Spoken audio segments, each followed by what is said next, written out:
إن الحمد لله نحمده ونستعينه ونستغفره ونعوذ بالله من شرور أنفسنا ومن سيئات أعمالنا من يهده الله فلا مضل له ومن يضلل فلا هادي له وأشهد أن لا إله إلا الله وحده لا شريك له وأشهد أن محمدًا عبده ورسوله أما بعد فإن خير الحديث كتاب الله وخير الهدي هدي محمد صلى الله عليه وسلم وشر الأمور محدثاتها وكل محدثة بدعة وكل بدعة ضلالة وكل ضلالة في النار أعوذ بالله السميع العليم من الشيطان الرجيم من همزه ونفخه ونفثه بسم الله الرحمن الرحيم يا أيها الذين آمنوا اتقوا الله حق تقاته ولا تموتن إلا وأنتم مسلمون يا أيها الناس اتقوا ربكم الذي خلقكم من نفس واحدة وخلق منها زوجها وبث منهما رجالا كثيرا ونساء واتقوا الله الذي تساءلون به والأرحام إن الله كان عليكم رقيبا يا أيها الذين آمنوا اتقوا الله وقولوا قولا سديدا يصلح لكم أعمالكم ويغفر لكم ذنوبكم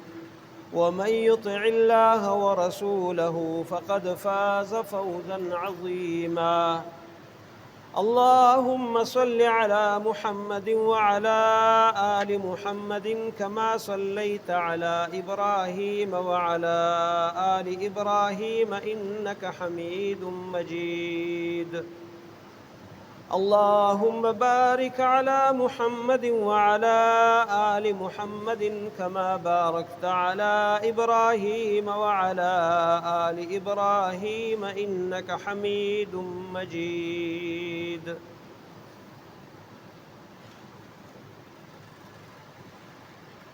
وما آتيتم من ربا ليربو في أموال الناس فلا يربو عند الله وما آتيتم من زكاة تريدون وجه الله فأولئك هم المضعفون وقال تعالى في مقام آخر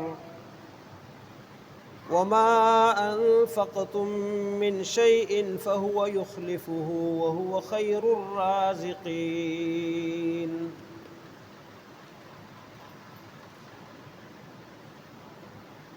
رمضان المبارک کا مہینہ بڑی تیزی کے ساتھ آگے بڑھ رہا ہے اور ایسا ہی دیکھتے دیکھتے یہ مہینہ نکل جائے گا۔ جس نے اس مبارک مہینے میں محنت کی، اپنے رب کو منایا، اپنے کیے ہوئے گناہوں پر آنسو بہا کر رب سے معافی طلب کی اور اپنے نفس کی اصلاح کر کے اپنا رویہ درست کیا، جو رب العالمین سے ٹوٹا ہوا تعلق تھا اس کو بحال کیا، یہ انسان کامیاب ہے۔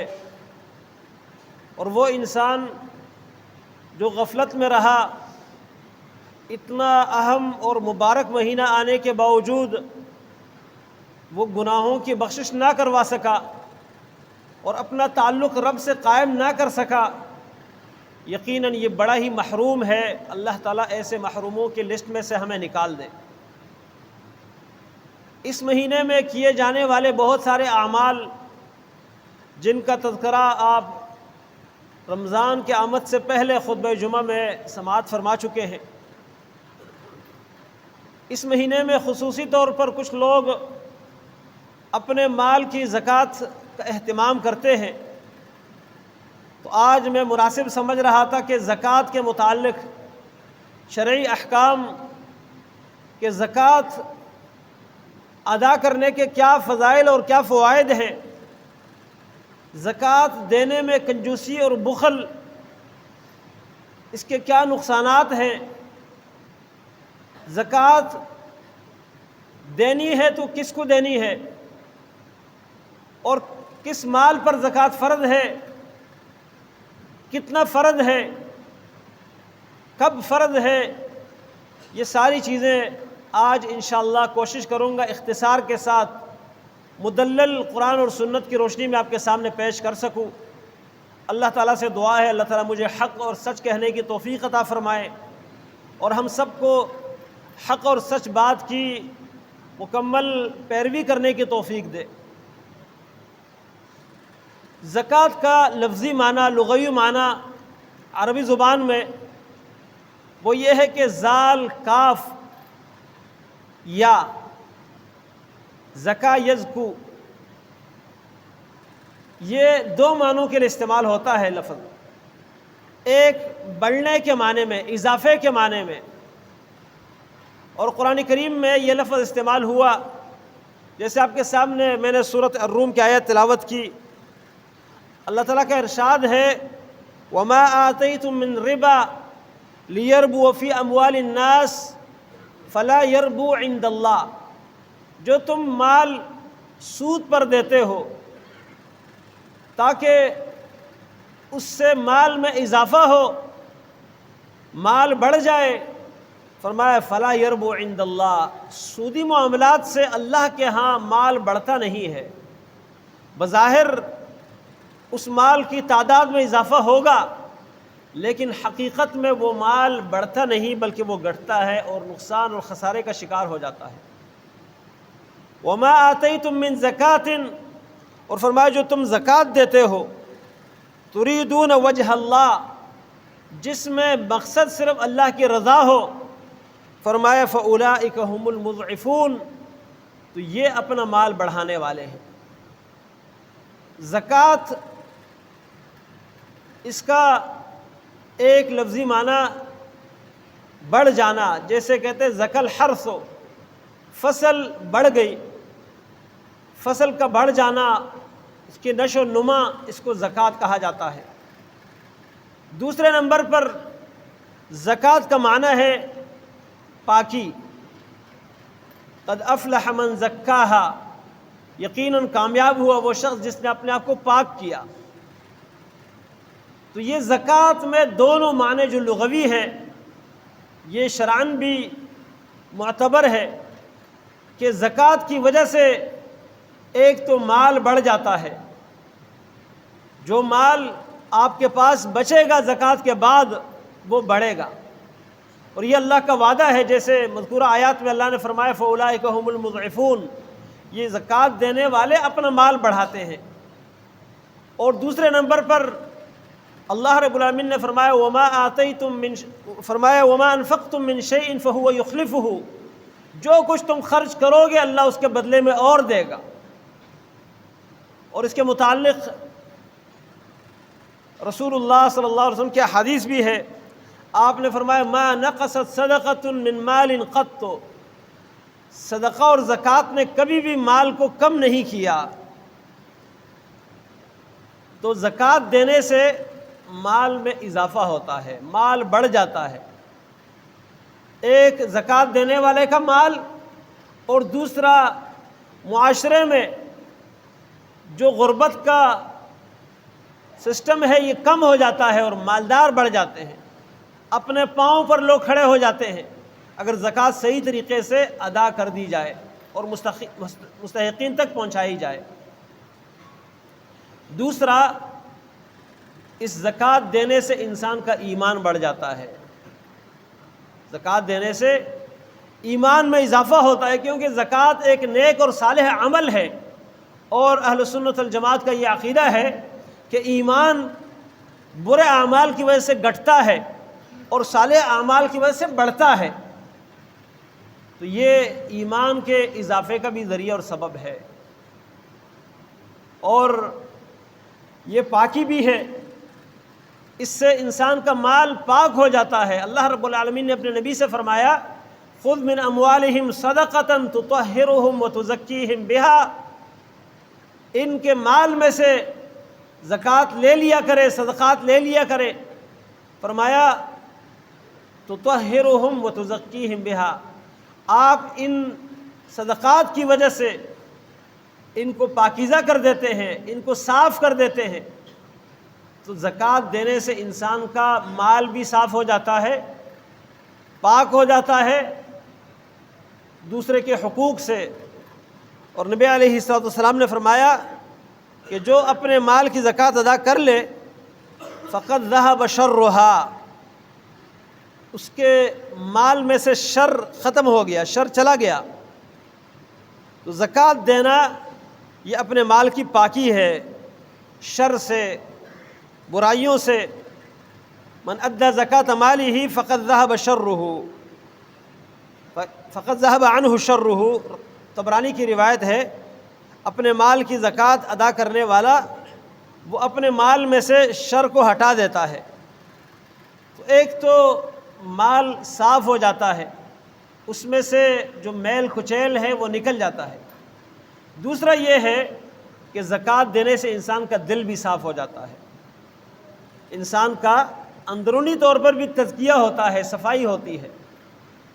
جو اخلاص کے ساتھ اپنے مال کی زکوٰۃ ادا کرتا ہے وہ اس چیز کو خود نوٹ کر سکتا ہے، خود محسوس کر سکتا ہے، اس کے دل میں جو کشادگی ہوتی ہے، جو اطمینان ہوتا ہے، اس کو الفاظ میں بیان نہیں کر سکتا۔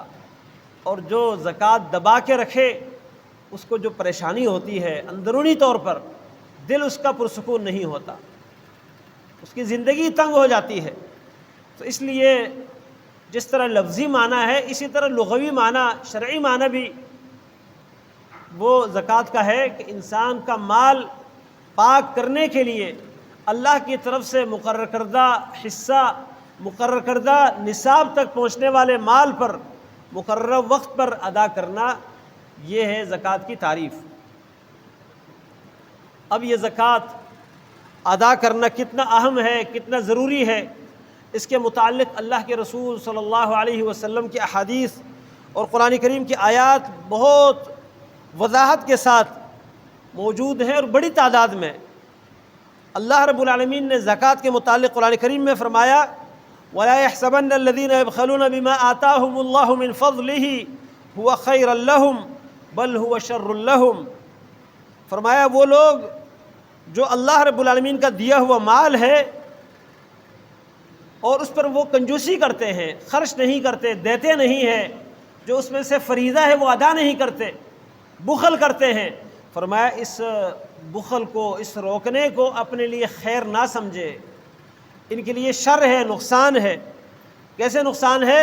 فرمایا سَيُطَوَّقُونَ مَا بَخِلُوا بِهِ يَوْمَ الْقِيَامَةِ، قیامت کے دن یہ مال ان کے گردن میں لٹکایا جائے گا۔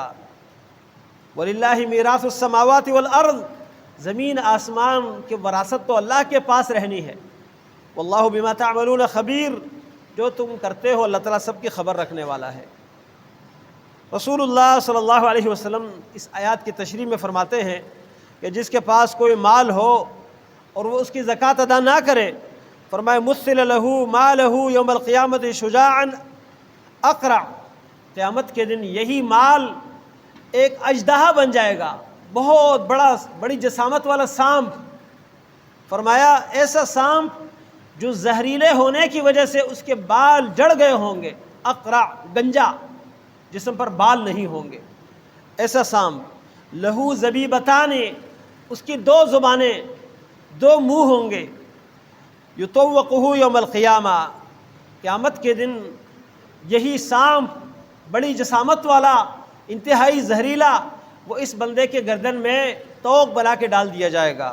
ثم یاخذ بلحظمتیہ، پھر یہ سانپ اس کے منہ کے جو دونوں کنارے ہیں، دونوں جبڑے ہیں، ان کو پکڑ کر کاٹے گا، کھینچے گا اور کہے گا انا مالک انا کنزک، مجھ سے کہاں جان چھڑا رہے ہو، میں تمہارا مال ہوں، میں تمہارا خزانہ ہوں۔ آج میں تیرے ساتھ رہوں گا، مجھ سے جان نہیں چھڑا پاؤ گے۔ پھر رسول اللہ صلی اللہ علیہ وسلم نے یہ آیت تلاوت کی۔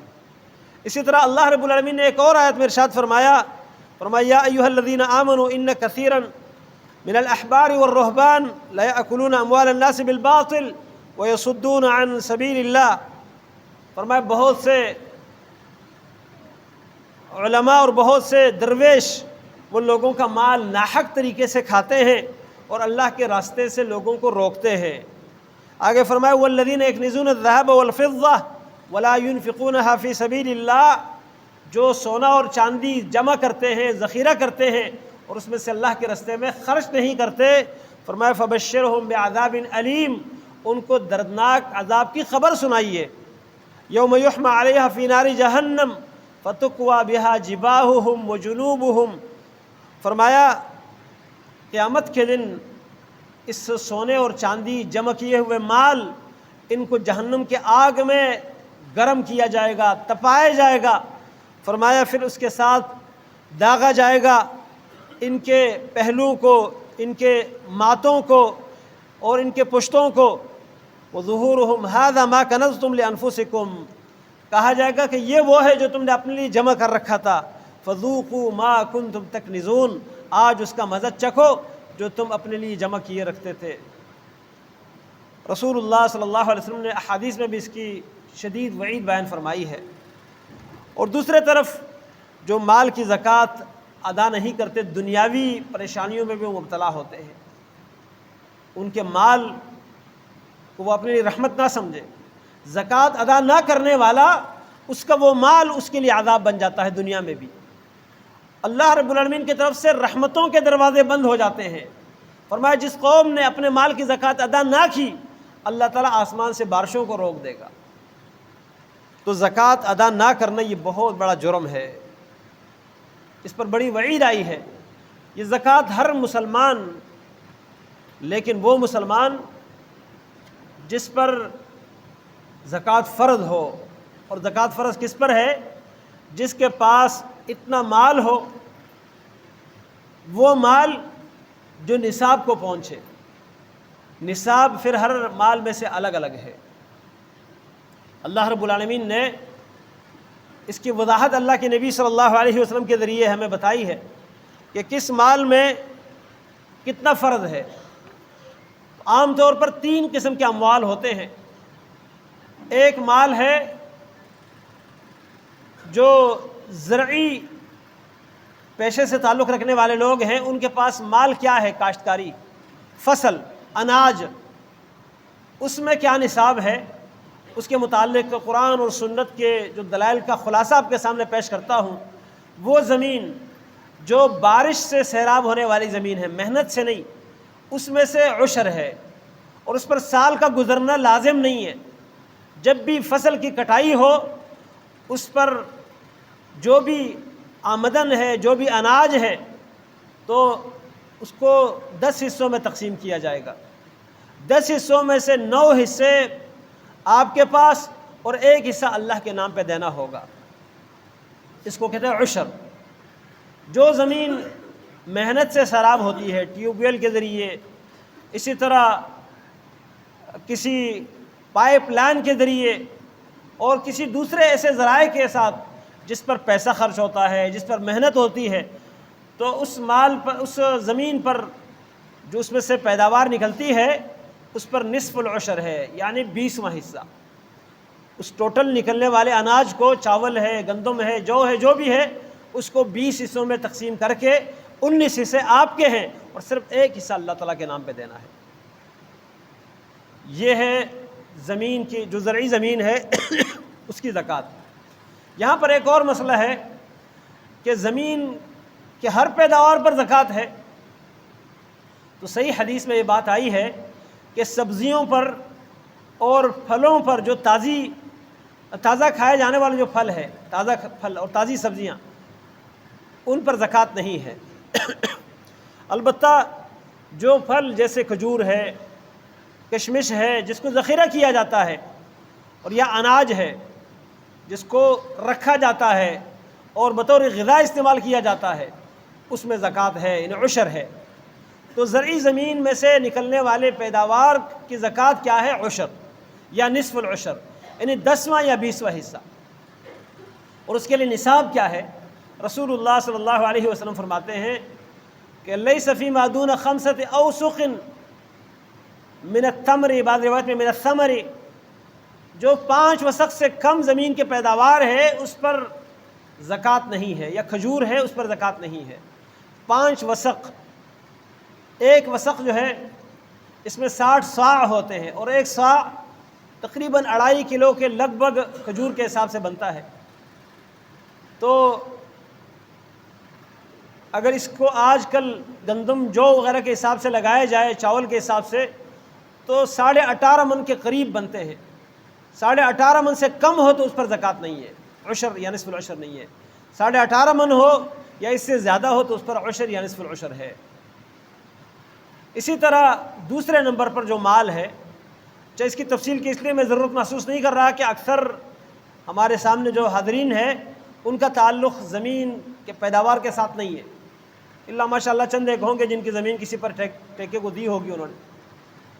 دوسرے نمبر پر مویشی ہے، تو مویشی کا تعلق بھی اکثر زمینداروں کے ساتھ ہے۔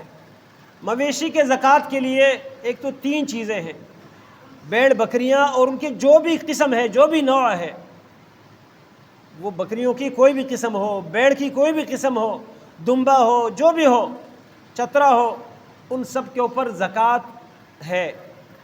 لیکن جب وہ 40 کی تعداد میں ہو، 40 سے کم ہے تو اس پر زکوٰۃ نہیں ہے۔ اگر انسان کے پاس 39 بکریاں ہیں، 39 دمبے ہیں تو ان پر زکوٰۃ نہیں، 40 ہے تو اس پر 1 ہے، 40 سے بڑھ جائے اس پر بھی 1 ہے۔ جب اس کے پاس 120 ہو جائے، 120، تو ہر 100 پر پھر 1 دینا ہوگا۔ 120 ہو تو اس پر 2 ہے، 120، 40 پر 1، 120 پر 2، اور اس کے بعد جو 120 سے بڑھ جائے اور 200 تک پہنچے تو پھر ہر 100 کے اوپر 1 بکری۔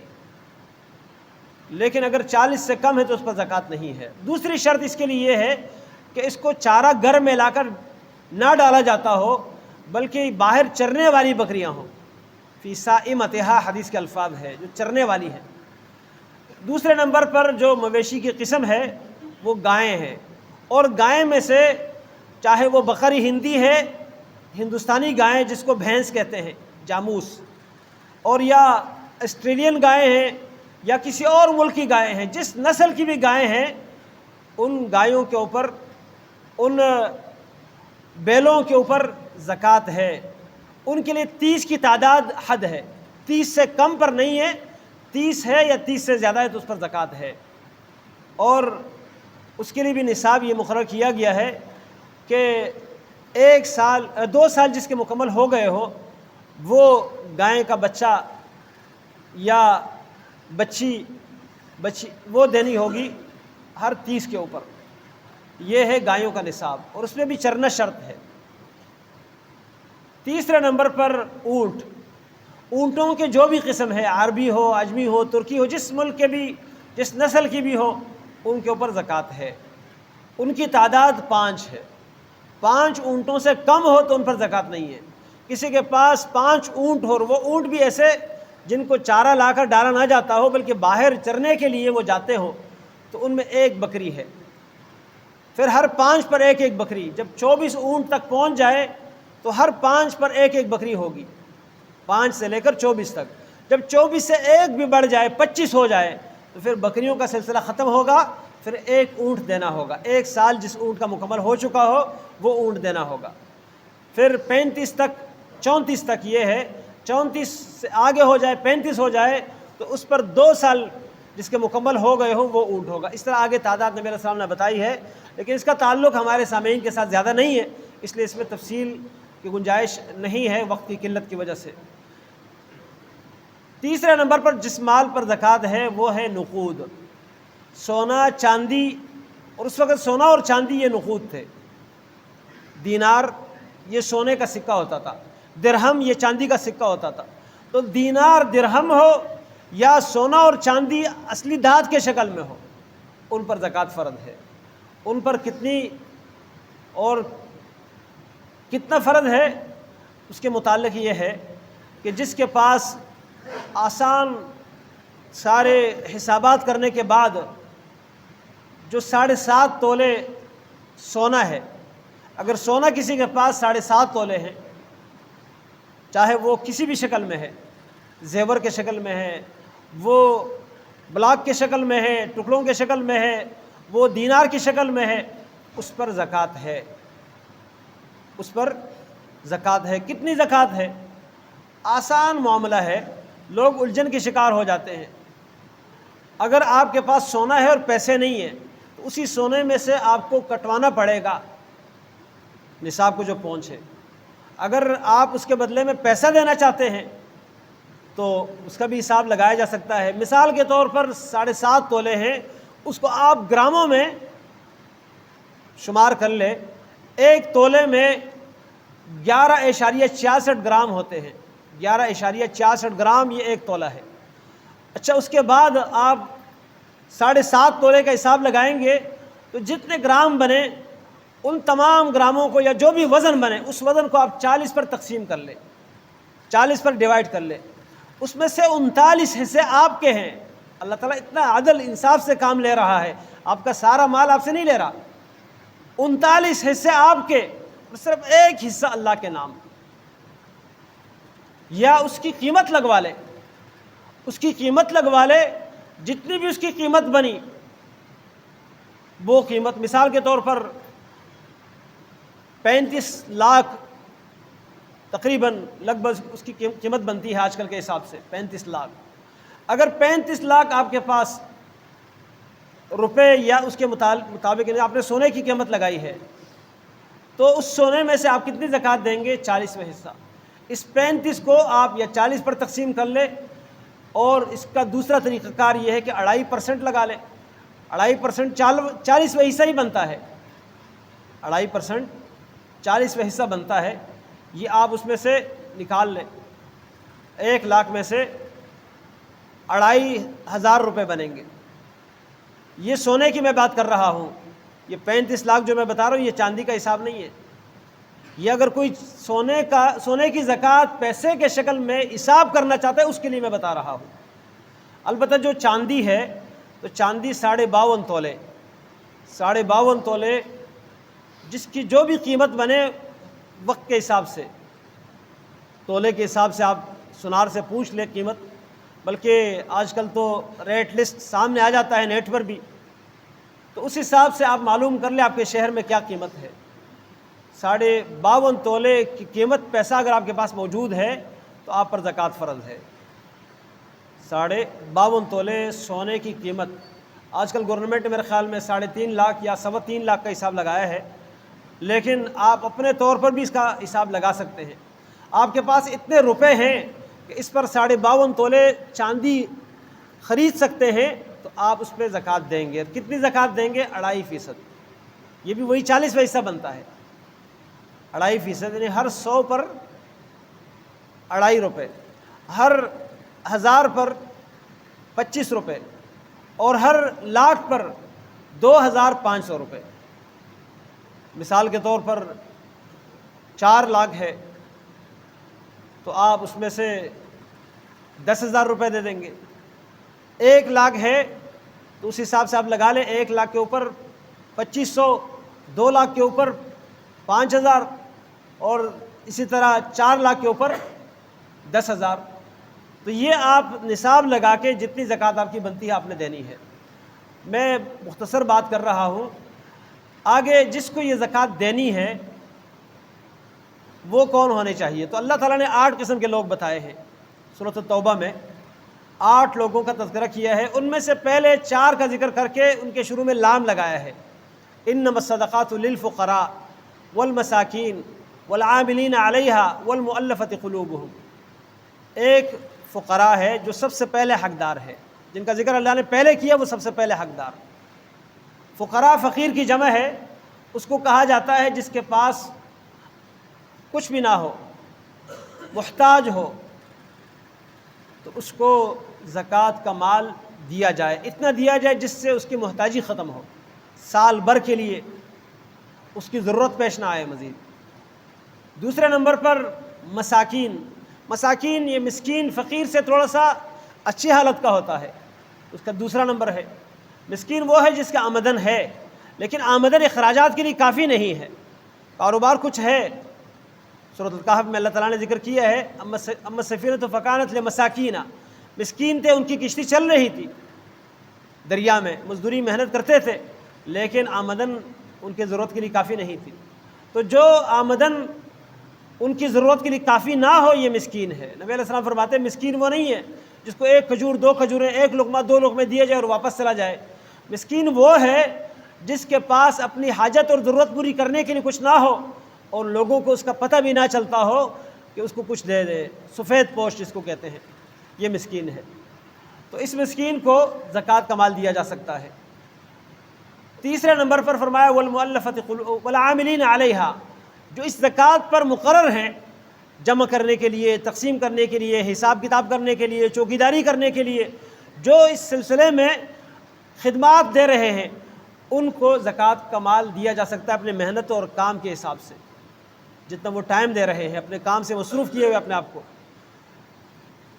چوتھے نمبر پر فرمایا والمؤلفۃ قلوبہم، جن کے دل جوڑے جاتے ہیں اسلام کے ساتھ، کافر ہے اسلام کی طرف مائل ہے، ان کو اسلام کی طرف راغب کیا جاتا ہے، یا وہ مسلمان جو نئے نئے مسلمان ہیں اسلام پر پختہ کیا جاتا ہے اور ڈر ہے کہ یہ آزمائشوں میں صبر نہ کر پائیں گے، مرتد ہو جائیں گے، ان کو اسلام پر پختہ کرنے کے لیے زکوٰۃ کا مال دیا جا سکتا ہے۔ یہ چار قسم کے ہیں جن کو اس مال کا مالک بنانا ہے۔ تملیک مطلب یہ ہے کہ آپ اپنے پاس نہیں رکھیں گے کہ میں ان کی ضرورت کے مطابق ان پر خرچ کروں گا۔ مال آپ نے زکوٰۃ کا الگ کر دیا اور اب کہتے ہیں کہ جی جو مانگنے والا آئے گا اس کو دوں گا زکوٰۃ میں سے، یہ تو اس مانگنے والوں سے جان چھڑانے کا ایک طریقہ ہے۔ آپ نے زکوٰۃ کا مال ایک ساتھ حساب کتاب کر کے نکال دیا، اب پورے سال کے لیے ان ضرورت مندوں کو آپ ایک لسٹ میں اپنے پاس نوٹ کر لے، ان کی ضرورتوں کو بھی ملحوظ خاطر رکھ کر ان کے ضرورت کے مطابق ان کو دے دے۔ ویسے تو شرعی طریقہ زکوٰۃ کا یہ ہے کہ حکومت کی طرف سے انتظام ہو جمع کرنے اور تقسیم کرنے کا، حکومت کو ہر ایک کے بارے میں علم ہو کہ یہ زکوٰۃ دینے والا ہے یا یہ زکوٰۃ لینے والا ہے، یا یہ متوسط طبقہ کہ نہ لینے والا ہے نہ دینے والا ہے۔ ہمارے ہاں ہر چیز کے لیے نظام ہے۔ یہ پولیو ورکر گھر کے بچے بلکہ عورتوں کے جو حاملہ عورتیں ہیں ان کے بارے میں ان کو پتہ ہے کہ کون سی عورت حاملہ ہے، کب یہاں بچے کی پیدائش ہوگی، اتنا ان کو ساری چیزیں معلوم ہے۔ اور ہماری حکومت کو یہ توفیق نہیں ہے کہ ہر جگہ بھیک مانگنے والے، جو ایک نمبر کے نام پہ، ضرورت مندوں کے نام پہ یہ فراڈ کرنے والے، کروڑوں کے بینک بیلنس رکھنے والے، وہ لوگوں کا مال ہڑپ کر رہے ہوتے ہیں اور بڑی چرب زبانی کے ساتھ اپنی ضرورتیں لوگوں کے سامنے پیش کرتے ہیں، مسجدوں میں کھڑے ہو کر اور مسجد کے دروازوں پر جگہ جگہ باقاعدہ یہ پورا ٹیکا سسٹم ہے، اس کو ختم نہیں کیا جاتا۔ اگر حکومت کی طرف سے یہ ذمہ داری اٹھائی جائے، جو مانگنے والا ہے اس کو دیکھا جائے، اس کو لے لیا جائے، اس کو گھر تک پہنچایا جائے، اس کے گھر آس پاس پوچھا جائے، واقعی ضرورت مند ہے تو اس کا سہارا بن جائے حکومت، اور اگر ضرورت مند نہیں ہے، مجرم ہے، اس کو سزا دے دی جائے کہ آئندہ یہ مانگنے کی ہمت نہ کرے۔ لیکن افسوس ہے کہ اس پر کام نہیں ہو رہا۔ تو بہرحال اب مجبوراً لوگوں کو اپنے طور پہ یہ کام کرنا ہوتا ہے، یا اپنے اپنے کمیٹیاں بنا کر علاقائی سطح پر اپنی جمعیات اور تنظیمیں بنا کر، بہرحال ہمارے ہاں یہ ایک المیہ ہے زکوٰۃ کے معاملے میں، لوگ اپنا مال صاف کرتے ہوئے اپنی زکوٰۃ دل کی خوشی سے دیتے ہیں اور ڈھونڈتے ہیں کہ ہمیں کوئی مستحق مل جائے۔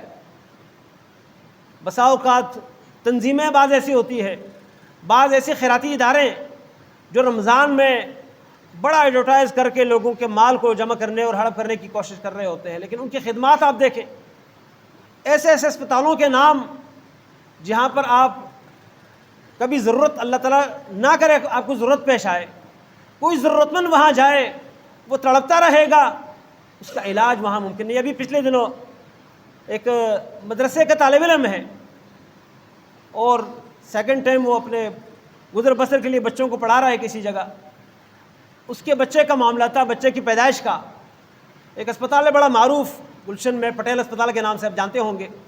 وہاں پر کسی نے کہا کہ یہاں پر سسٹم اچھا ہے اور یہاں پر یہ تعاون بھی کرتے ہیں.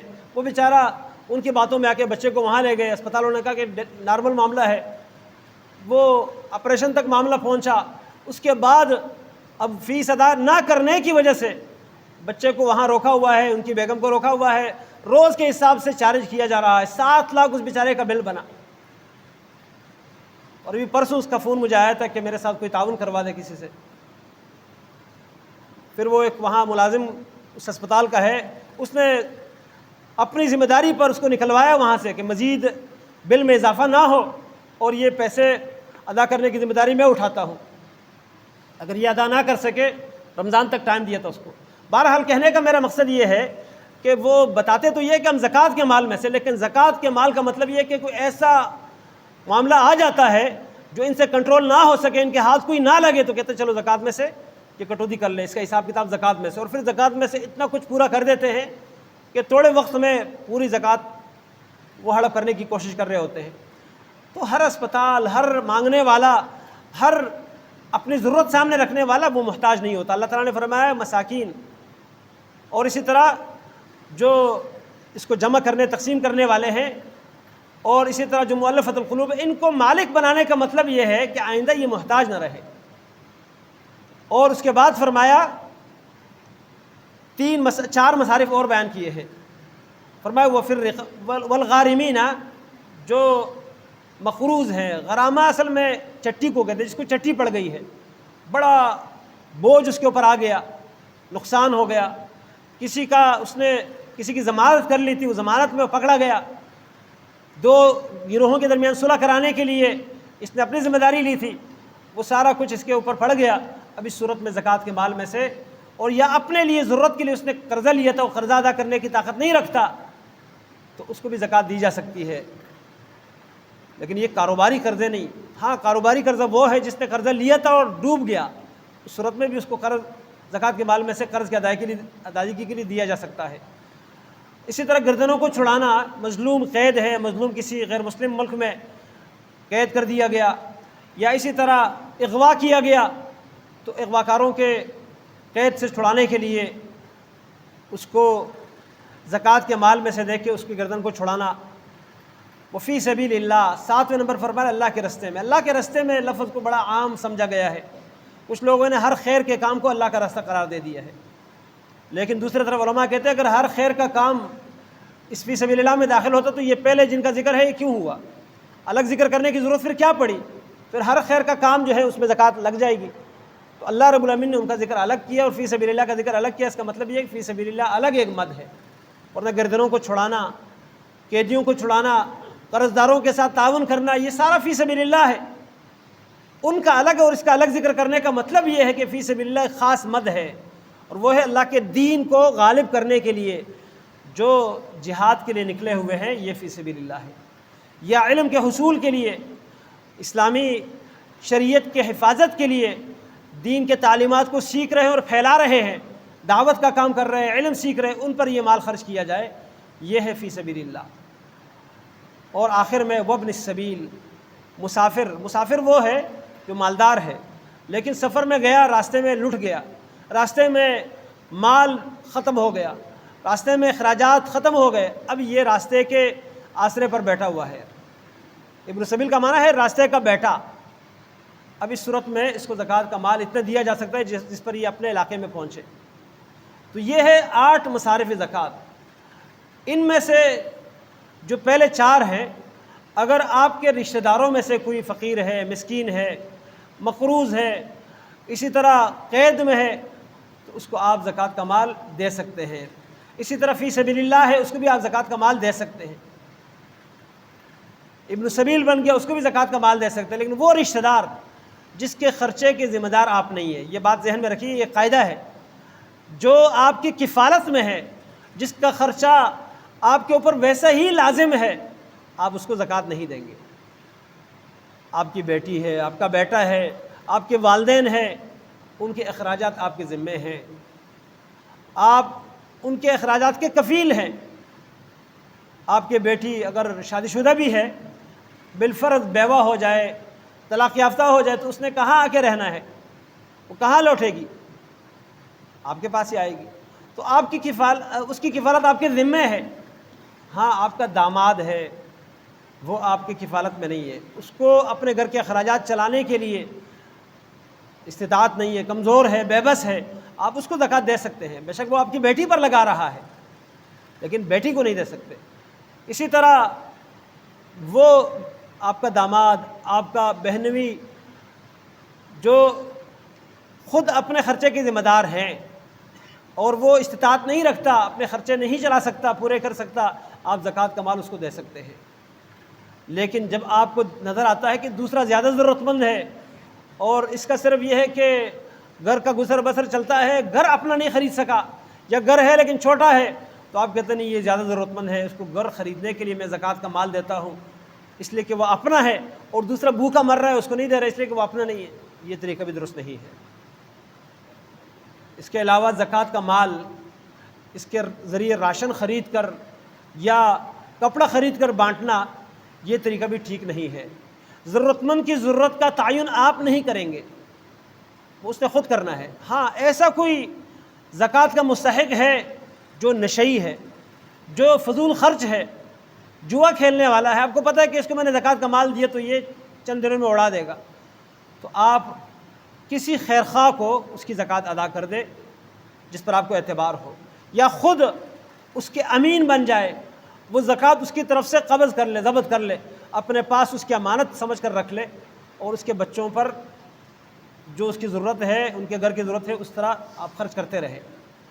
لیکن اس کے علاوہ عام لوگ ہیں، نارمل لوگ ہیں، ان کو آپ اس قابل نہیں سمجھتے کہ زکوٰۃ دے دیں، اور آپ کہتے ہیں نہیں میں خود کروں گا، تو یہ طریقہ للفقراء، یہ جو لام تملیغ کے لیے ہے، اس کے خلاف ہے۔ اس کے علاوہ زکوٰۃ کا مال دیتے وقت اس بات کا خیال رکھنا چاہیے کہ آپ کے دل میں ذرہ برابر تنگی نہ ہو۔ نبی علیہ السلام فرماتے ہیں جو اپنے مال کی زکوٰۃ دل کی خوشی سے ادا کرتا ہے وہ جنت میں جائے گا۔ جنت میں وہ جا سکتا ہے ایمان کے بعد جو زکوٰۃ کا مال دل کی خوشی سے ادا کر لے، اور یہ منافقوں کی صفت ہے۔ وَيَتَّخِذُونَ مَا يُنْفِقُ مغرما، جو خرچ کرتا ہے اس کو تاوان اور نقصان سمجھتا ہے، نہیں، خوشی سے۔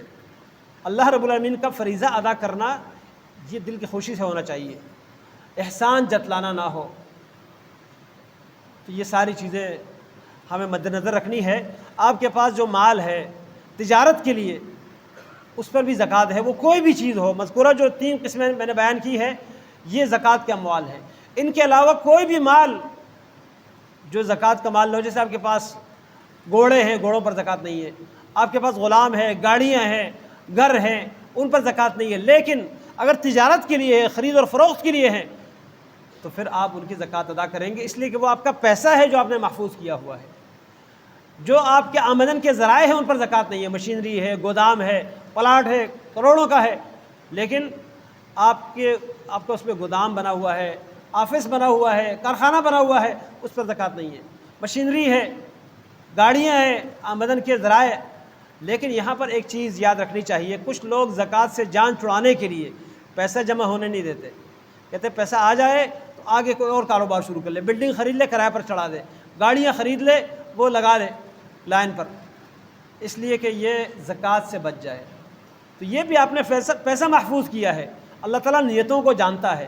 اگر آپ نے اس طریقے سے پیسہ محفوظ کیا ہے تو یہ وہی پیسہ ہے جو آپ کا محفوظ ہوا ہے، اس پر آپ کو زکوٰۃ دینی ہوگی۔ اور زکوٰۃ کے علاوہ ویسا بھی ہمیں نفلی صدقات میں بھی اہتمام کرنا چاہیے۔ کچھ لوگ ہر چیز میں چاہتے ہیں کہ بس زکوٰۃ سے اس کو ٹرخا دے اور زکوٰۃ سے ہی اس کا کام پورا کر کے واپس کر دے، نہیں، آپ کچھ نفلی صدقات بھی کر لیں۔ مسجد کی تعمیر کا کام ہے مثلا، کچھ لوگ کہتے ہیں اس میں زکوٰۃ لگا دیں، بھائی زکوٰۃ کے بجائے آپ اور پیسہ لگائیں گے، اللہ نے آپ کو دیا ہے، اور یہ یقین کیجئے جتنا آپ خرچ کریں گے، آپ تھوڑا خرچ کریں گے، اللہ آپ کو زیادہ دے گا۔ یہ اللہ کا وعدہ ہے، اللہ سے بڑھ کر کوئی سچا نہیں ہو سکتا۔ یہ عملاً ہم نے دیکھا ہے، جن لوگوں کے ہاتھ کھلے ہوتے ہیں اللہ تعالیٰ اپنے خزانے بھی ان کے لیے کھول دیتا ہے، اس پر یقین ہونا چاہیے۔ تو زکوٰۃ کے بارے میں بخل، کنجوسی سے کام نہیں لینا چاہیے، دل کی خوشی کے ساتھ مال کی زکوٰۃ ادا کرنی چاہیے، اور جہاں جہاں اختلاف ہے علماء کا کہ اس مسئلے میں زکوٰۃ یہاں لگ سکتی ہے یا نہیں لگ سکتی، آپ کو کوشش یہ کرنی چاہیے کہ اختلافی معاملات سے نکل جائے، اختلافی معاملات سے نکل جائے۔ پھر یہ کہ یہ فلاں بندہ زکوٰۃ کا مستحق ہے یا نہیں، یہ شکوک میں نہ پڑے، آپ اپنے حساب سے تحقیق کر لیں۔ ہمارے ایک ساتھی ہے، وہ پچھلے کچھ گزشتہ سالوں میں مجھے کہتے تھے یار میں زکوٰۃ اس کو دینا چاہتا ہوں جو نمازی ہو، کیونکہ بے نماز کو میں مسلمان نہیں سمجھتا۔ دہلی والے ہیں، اللہ تعالیٰ نے ان کو مال دیا ہے، بولٹن مارکیٹ میں ان کا کاروبار ہے۔ تو پچھلے سال انہوں نے مجھے لاکھوں کے حساب سے ان کی زکوٰۃ بنتی تھی، کہتے مجھے کسی پر یقین نہیں ہے۔ ہمارے کچھ بھائی کام کر رہے تھے فلسطین میں، اس وقت شدید ضرورت تھی مسلم میڈیکل مشن کے نام سے، تو میں نے ان کے حوالے سے بتایا، پھر ان سے کہتے میری ملاقات کروا دیں۔ میں نے ملاقات کروائی، انہوں نے کہا بھائی جو ہم زکوٰۃ یا یہاں سے لوگوں سے جمع کرتے ہیں، ہم خود وہاں فلسطین نہیں جا سکتے، لیکن جو حماس کے ذمہ داران ہیں ان سے ہمارا ڈائریکٹ رابطہ ہے، ان کے ہاتھ میں دے دیتے ہیں۔ پھر ان سے ہم پوچھ اس لیے نہیں سکتے کہ آپ کہاں لگاتے ہیں، ان میں سے کسی کے گھر کے 15 شہید ہیں، کسی کے 10 شہید ہیں، کسی کے والد شہید ہے، کسی کا بیٹا، کسی کی بیٹی۔ تو جب اتنے شہداء کا گرانہ ہے، جب اپنی جان، اس وقت خالد مشعل جو ہے وہ بھی زندہ تھا، تو اس کے علاوہ دیگر جو ان کے سربراہان تھے، کہتے ہم ان کے ہاتھ میں تھما دیتے ہیں، اب ان کا کام ہے آگے وہ کہاں خرچ کرتے ہیں، ان پر ہمیں اعتماد ہے۔ وہ بھائی مطمئن ہو گئے، انہوں نے اپنے زکوٰۃ میں سے کچھ لاکھ ان کو دے دیے، باقی مجھے کہا کہ یہ آپ اپنے طور پہ، لیکن میں آپ کے اوپر یہ شرط لگاؤں گا کہ آپ نے بے نماز کو نہیں دینا۔ اچھا، میں نے ان سے کہا کہ چلے میں دیکھوں گا، اگر گھر میں کوئی مطلب بیوہ خاتون ہے یا گھر میں کوئی ایسا بندہ ہے جو کمانے کا قابل نہیں ہے، کم کمائی ہے اس کی، لیکن اس کے بچے نمازی ہیں، تو میں ان کو بھی دوں گا۔ کہتے ٹھیک ہے۔ تو میں الحمدللہ اس کے حساب سے میں نے کوشش کی، مختلف علاقوں میں میرے شاگرد، دوست، احباب، علماء کرام موجود ہیں، تو ان کے ذریعے اور دیگر کچھ دوستوں کے ذریعے الحمدللہ وہ جہاں جہاں ضرورت تھی وہاں تک پہنچایا۔ تو کچھ لوگ اتنی باریکی میں دیکھتے ہیں، بھائی مسلمان ہے، کلمہ پڑھتا ہے، تو اس پر آپ کو اعتماد ہونا چاہیے۔ ہاں، جو پیشہ ور، جس کو پروفیشنل بکاری کہا جاتا ہے، وہ نہ ہو۔ اور آج کل رمضان میں یہ سلسلہ بہت زیادہ ہوتا ہے، تو سفید پوش لوگوں کا بھی خیال رکھنا چاہیے۔ آپ اپنے آس پاس، اپنے رشتہ داروں میں، اپنے علاقے میں، کچی آبادیاں آپ کے سامنے، آپ کے آس پاس بہت ساری ہیں، وہاں پر آپ کے کوئی ملازم، آپ کے کوئی جاننے والے، ان کے ذریعے جس پر آپ کو اعتماد ہو، ان کے ذریعے، مسجد کے کسی امام جو آپ کے نزدیک اعتمادی ہو، آپ ان کے ذریعے معلوم کروا دیں، تاکہ آپ کی زکوٰۃ جو ہے مستحق لوگوں تک پہنچے۔ یا جو ایسے لوگ ہیں جو ضرورت مندوں کا خیال رکھتے ہیں مختلف اوقات اور مختلف علاقوں میں، ان کے اوپر اعتماد کرتے ہوئے ان کو آپ دے دیں۔ لیکن آپ کی زکوٰۃ جو ہے ایسا نہ ہو کہ مختلف NGOs اور مختلف جو ہے وہ جو اس طرح کے رمضان میں آ جاتے ہیں اور باقی دنوں میں غائب ہوتے ہیں، تو یہ صرف زکوٰۃ جمع کرنے کے لیے اپنی کارکردگی دکھاتے ہیں۔ ایسے کاموں سے اپنے زکوٰۃ کو بچانا چاہیے۔ اللہ رب العالمین کا مال ہے، خوشی سے اللہ کے نام پہ دینا چاہیے، اللہ سے اس کا بدلہ لینا چاہیے، اور اللہ رب العالمین کے نام پہ جو کچھ دیا جاتا ہے اللہ تعالیٰ بہترین بدلہ دیتا ہے، کیونکہ اللہ تعالیٰ نے اس کو قرض کہا ہے۔ اللہ تعالیٰ فرماتے ہیں وَأَقْرِضُوا اللَّهَ قَرْضًا حَسَنًا، اللہ کو قرض حسنہ عطا کرو، وہ قرضہ جس کا بدلہ اللہ نے دینا ہے، اور کیسے دینا ہے؟ بڑا چڑھا کے۔ اللہ رب العالمین ہم سب کو اخلاص اور دل کی خوشی کے ساتھ اپنے مال کی زکوٰۃ، صدقات ادا کرنے کی توفیق عطا فرمائے۔ اقول قولی ھذا استغفر اللہ لی ولکم ولسائر المسلمین۔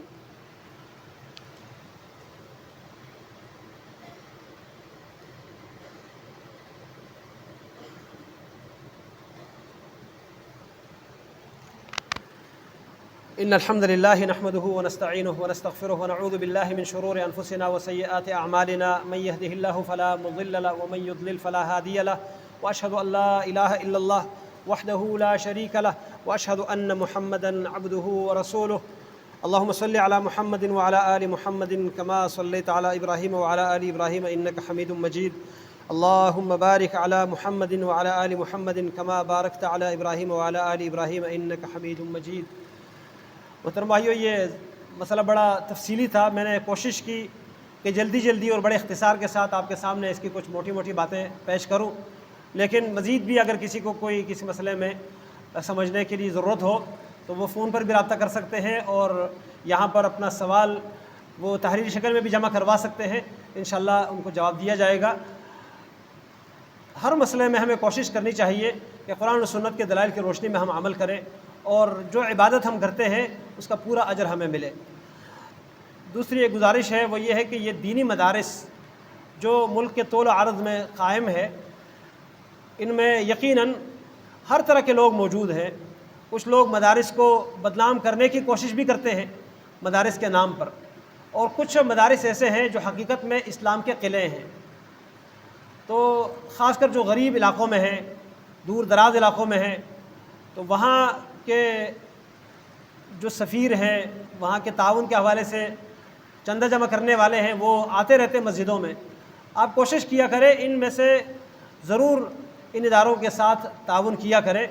پتہ نہیں آپ یہاں اپنے کام میں مصروف ہوں گے، وہاں کوئی بچہ قرآن پڑھ رہا ہوگا، حدیث پڑھ رہا ہوگا، دین سیکھ رہا ہوگا، اور وہ دین سیکھ کر اپنے علاقے میں روشنی پھیلا رہا ہوگا، آپ اس کے ساتھ اجر میں برابر کے شریک ہوں گے۔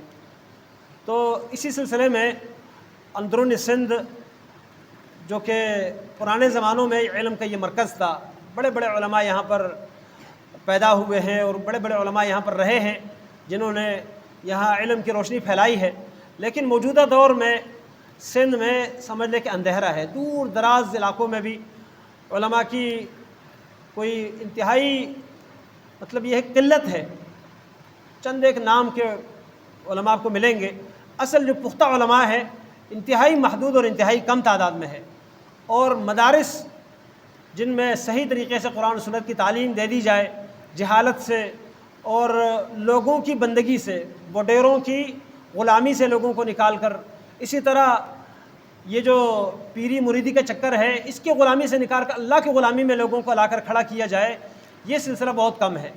تو ایسے ادارے سندھ کے بعض علاقوں میں ہیں، ہمارے دورے ہوتے رہتے ہیں۔ ابھی پچھلے ہفتے بھی میں گیا تھا، آنے والے ہفتے بھی میرا دورہ ہے، تو وہاں پر اکثر ایسی مسجدیں نظر آتی ہیں جو اس بات کی محتاج ہوتی ہے کہ یہاں پر کوئی عالم ہونا چاہیے جو اس علاقے میں قرآن و سنت کی اور حق کی دعوت پھیلائے، توحید کی دعوت پھیلائیں۔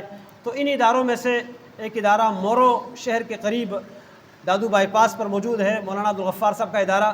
تو ان کے طرف سے یہاں پر ان کے سفیر تشریف لائے ہیں جو آخری صفوں میں آپ کو نماز کے بعد ملیں گے۔ آپ اپنا تعاون کے ساتھ ضرور شامل کر دیجئے۔ اس کے علاوہ دیگر جہاں جہاں مدارس سے لوگ آتے ہیں تو کوشش کیا کریں کہ ان مدارس کے ساتھ آپ کا تعاون شامل حال رہے، یہ ضرورت مند ہے اور مستحق ہے۔ اسی رمضان میں جمع کرنے والا جو فنڈ ہے اس سے ان کے پورے سال کے خرچے چلتے ہیں، طلباء کرام کا کھانا پینا، اساتذہ کرام کے وظائف اور دیگر جو اخراجات ہیں بچوں کے، وہ سارے اسی سے چلتے ہیں۔ تو ان مدارس کو ہمیں خود کفیل بنانا چاہیے، اور یہ ہماری سب امت کی طرف سے ایک ذمہ داری اٹھا رہے ہیں۔ بعض دفعہ لوگ اعلان کرتے ہیں کہ جی یہ غریب غربا پڑھنے والے ہیں، یتیم بچے پڑھنے والے ہیں، یہ سلسلہ مجھے اچھا نہیں لگتا۔ میں کہتا ہوں یہ ہم سب کی طرف سے ایک فرض کفایہ ادا کر رہے ہیں۔ ہم اپنے کاروبار میں لگے ہوئے ہیں اور وہ دین سیکھ رہے ہیں، تو یہ ہم سب کے سر بلند کیے ہوئے ہیں۔ دین کو آج بچانے والے یہی مدارس سے نکلنے والے علماء کرام ہیں۔ اللہ رب العالمین ہم سب کو توفیق دے کہ ہم ان مدارس کو آباد کرنے والے بنیں اور ان کے ساتھ ان کے پشتبان بنیں۔ ربنا ظلمنا انفسنا وان لم تغفر لنا وترحمنا لنكونن من الخاسرین۔ اللهم اشف مرضانا ومرضى المسلمین، اللهم اشف مرضانا ومرضى المسلمین، اللهم اشف مرضانا ومرضى المسلمین۔ بہت سارے ہمارے مسلمان بھائی بہنیں بیمار ہیں، پریشانیوں کے شکار ہیں۔ بعد میں درخواست بھی کی ہے دعاؤں کے لیے، یا اللہ جتنے بھی مسلمان جنہوں نے دعاؤں کی درخواست کی ہے ان کی بھی پریشانیاں دور فرما، جنہوں نے درخواست نہیں کی ان کی بھی پریشانیاں دور فرما۔ یا اللہ تمام مسلمانوں کی حالت پر رحم فرما، جن کی پریشانیاں ہمیں معلوم ہے یا اللہ وہ بھی، اور جو ہمیں نہیں معلوم تمہیں معلوم ہے، یا اللہ تو ان سب کی پریشانیاں دور کر دے، شفا کاملہ نصیب فرما دے، یا اللہ سب کی